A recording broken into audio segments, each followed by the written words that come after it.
হয়, খুব ভাল লাগিছে। হালধিবাৰী নগৰ স্থানলৈ আহিলোঁ আৰু ৰাইজে ইমান মৰম দিছে। মই এই অঞ্চলৰ ৰাইজক মই গভীৰ কৃতজ্ঞতা জ্ঞাপন কৰিছোঁ, প্ৰণাম জনাইছোঁ, সকলোৱে আশীৰ্বাদ বিচাৰিছোঁ। আৰু আপোনালোকে সকলোৱে জানে মৰাণ সমষ্টি ৰাইজে 2001 চনত এই অভাজনক বহু কষ্ট স্বীকাৰ কৰি বিধায়ক হিচাপে নিৰ্বাচিত কৰিছিল। সেই কথা মই পাহৰিব নোৱাৰোঁ। সদায় মোৰ স্মৃতি পথাৰত সজীৱ হৈ আছে, সজীৱ হৈ থাকিব। আৰু মই সদায় মৰাণ সমষ্টিৰ ৰাইজৰ প্ৰতি মোৰ হৃদয়ত যি কৃতজ্ঞতা আছে সেইটো সদায় মই জীয়াই ৰাখিম। গণতন্ত্ৰ হয়, গণতন্ত্ৰত সকলোৱে মিলি মূল্যবোধ প্ৰতিষ্ঠা কৰিব লাগিব, নহয়?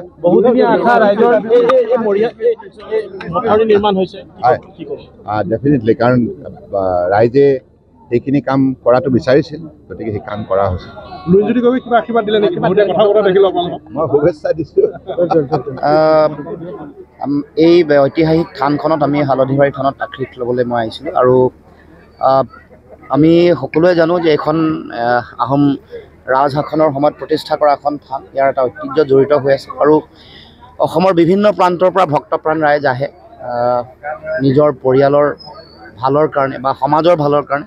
আৰু আমিও এই পবিত্ৰ থানত মূৰ দোৱাই আশীৰ্বাদ বিচাৰিছোঁ যাতে অসমৰ ভৱিষ্যত যাতে ভাল হয়। অসমৰ প্ৰতিটো জাতি জনগোষ্ঠী ভাষা ভাষী ধৰ্মাৱলম্বী লোকৰ যিখন সমাজ, এইখন সমাজত যাতে সমন্বয়, আমাৰ এইটো যিটো সাতাম পুৰুষীয়া ঐক্য সমন্বয়ৰ যিটো বৰ ভেটি, সেইটো পুনৰ যাতে শক্তিশালী আৰু সুদৃঢ় হৈ থাকে।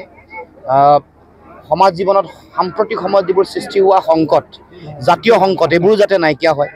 বিভিন্ন ধৰণৰ সাংস্কৃতিক আগ্ৰাসন, আধ্যাত্মিক আগ্ৰাসন, আমাৰ কৃষ্টি সংস্কৃতিৰ ওপৰত বিভিন্ন ধৰণৰ আক্ৰমণ চলিছে।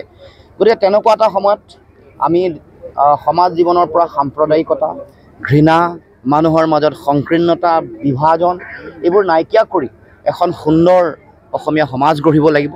সকলো মানুহৰ মাজত সমন্বয় সৃষ্টি কৰিব লাগিব।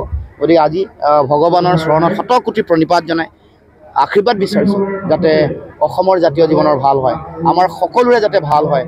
আমি যাতে সমন্বয়ৰে প্ৰেম, ভাতৃত্ববোধ, একতা, এনাজৰীৰে যাতে আমি সকলোৱে আগবাঢ়ি যাব পাৰোঁ। আমাৰ আৰু অসমখনক পৃথিৱীৰ বুকুত এখন শক্তিশালী ৰাজ্য, অসমীয়া মহাজাতি সত্তাক এটা অতি শক্তিশালী জাতি সত্তা হিচাপে যাতে আমি সকলোৱে প্ৰতিষ্ঠা কৰিব পাৰোঁ। সৰ্বানন্দ সোণোৱাল সদৌ অসম ছাত্ৰ সন্থাত থাকোঁতো একেলগে আছোঁ, আমাৰ জ্যেষ্ঠ আছিল। কিন্তু এতিয়া তেওঁৰ আদৰ্শ বেলেগ আৰু মোৰো আদৰ্শ বেলেগ। তেওঁ জাতিৰ পক্ষত নাই, কা আন্দোলনৰ সময়ত ওলাইছিল, মই জাতিৰ পক্ষত আছোঁ। গতিকে ৰাইজৰ বিচাৰ ৰাইজে কৰিব। গতিকে এই থানৰ পবিত্ৰ ক্ষণত মই নিৰ্বাচনী কোনো বিষয় ক'ব খোজা নাই, প্ৰচাৰো কৰিব খোজা নাই। কিন্তু এইটো কথা ক'ব খুজিছোঁ যে জাতিৰ সংকটৰ সময়ত তেওঁ জাতিৰ লগত নাই, কিন্তু মই আছোঁ আৰু সদায় থাকিম, আজীৱন থাকিম। মোৰ যি আদৰ্শ পৰিহাৰ নকৰোঁ। আদৰ্শ সলনি কৰি নিজৰ ব্যক্তিগত স্বাৰ্থ পূৰণ কৰিবৰ কাৰণে কেতিয়াও কোনো কাৰণতে আগ নেবাঢ়োঁ। অসমৰ ৰাইজক এইবোৰ বহুবাৰ কথা দিছোঁ আৰু আজিও পবিত্ৰ এই থানখনৰ সন্মুখত থিয় হৈ পুনৰ কৈছোঁ যে জাতিটোক যি কথা দিলোঁ, যি বচন দিলোঁ, ই প্ৰাণ গ'লেও বচন নাযায়।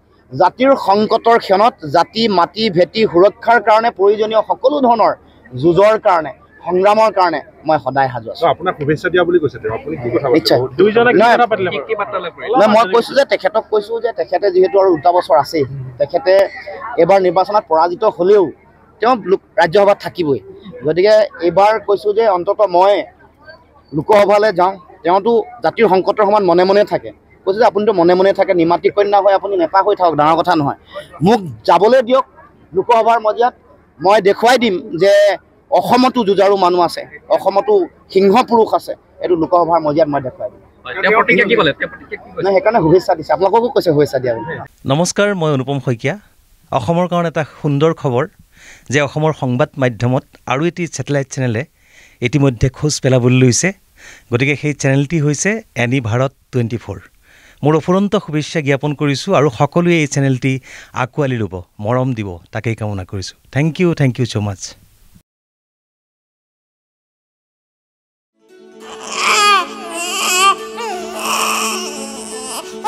অভিনন্দন, আপোনাৰ এজনী ছোৱালী জন্ম হৈছে।